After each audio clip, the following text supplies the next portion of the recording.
The transformation. From this!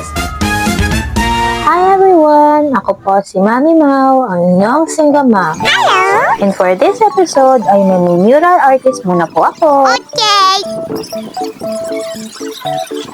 Episode 37. Para po sa mga nakasubaybay sa ating mural serye at nag-aabang ng ating full picture para sa event hall, may mga ilang finishing touches pa pong kinakailangan but promise to show you once natapos na po ang ating event place. At dahil nga po mag-long weekend during the time na sinushoot ang mural na ito, ay tinanggap muna po natin ng isa pang project na inassign ni Madam, which is yung restrooms.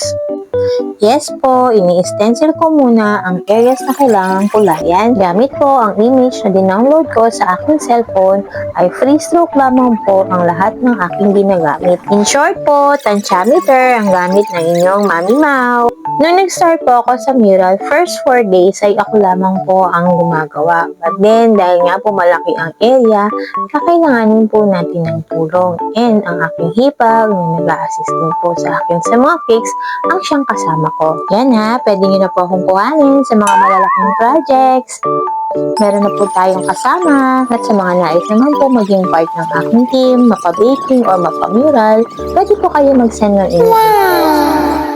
Mahalaga po ang willingness, dedication at flexibility sa uri ng aking trabaho. At syempre, on call po tayo. Kung maraming project or orders, may pasok. Pag wala, alam niyo na. At heto na po ang ating finished project para sa restroom ng Lingyad Farm Resort. Salamat po sa tiwala. Thank you for watching.